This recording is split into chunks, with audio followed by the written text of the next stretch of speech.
and try to heal, try to address the trauma, and we do pay attention to the generations, we realize, man, because of sin, we operate so far beneath our value. This is why we can't hold our parents and our grandparents for the pain that we carry, because they also were born in sin and shaped in iniquity. They also operate so far beneath their value, because that's all they knew. Amen. That's all we know. But God tries to restore us. Amen. And Luke 8, verse 40. Luke 8, verse 40, we're told of two who received healing from him. As he comes back from healing the demon-possessed man that lived in the tombs, a multitude welcomed him as they were waiting for him. Jairus, a synagogue ruler, begs him to come to his house. His 12-year-old daughter is dying. In verse 42, verse 40, this is what it says. For he had an only daughter, about 12 years old, who was dying. But as he went, the multitudes thronged him.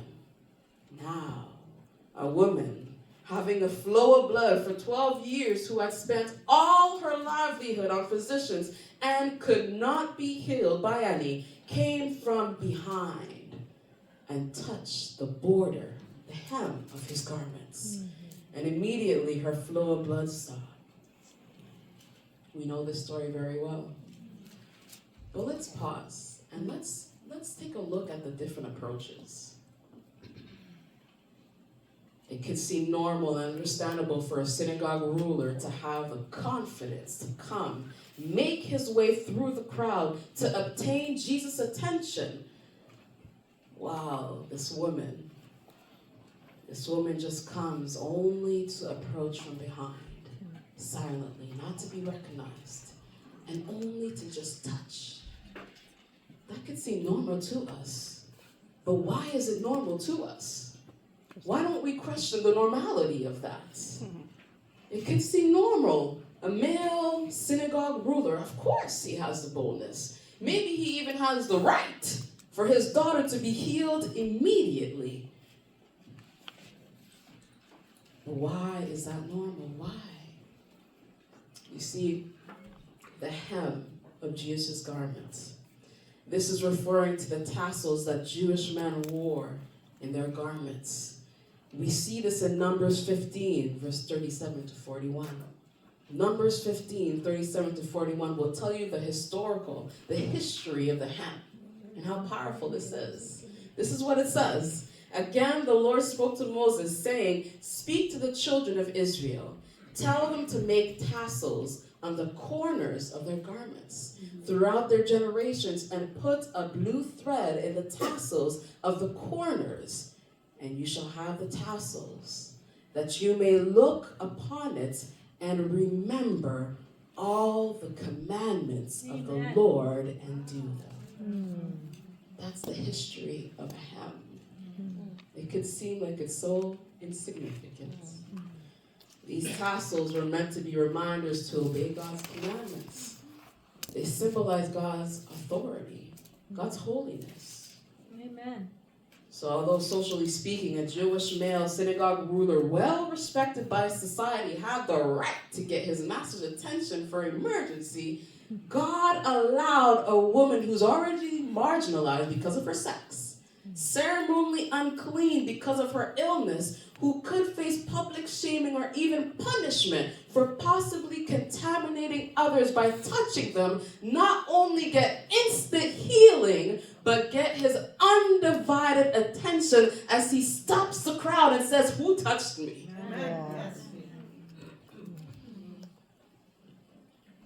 He stops the crowd for that woman, and he says, "Who touched me?" He says, "You're valuable. Your voice is important too. I know it, but they need to see it. So I'm going to stop right here and say, who touched me?"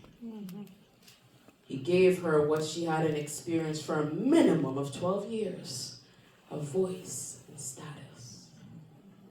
As he allowed her to speak and to give her testimony, Jesus publicly affirms this woman by calling her daughter. And he praises her faith, restoring her socially, spiritually, and physically. This garment that Jesus wore could have possibly been the same that's described in what we just read, Numbers 15, 37 to 41. The purpose was to remember to obey God's commandments. What are God's commandments? Jesus perfectly summarizes it here in Matthew 22, verse 36 to 40. Teacher, someone says, what is the greatest commandment? Jesus says that you shall love the Lord your God with all your heart, with all your mind, and with all your soul. This is the first and greatest commandment, and the second is like it. You shall love your neighbor as you love yourself. What Jesus did that day by healing this woman with the issue of blood is so profound that it went over the heads of those present, and still to this day, when we read the story, it goes over our heads. He didn't just heal a nameless, marginalized woman. He actually rebuked the crowd for knowing the law and not living by it. Amen. They knew the law, but yet here they are living, treating women as less than human. You shall love your neighbor as you love yourself. Jesus was rebuking the crowd in that healing with that woman. Jesus tells her and the women that were present that day, and any woman that would ever read this, their value by saying,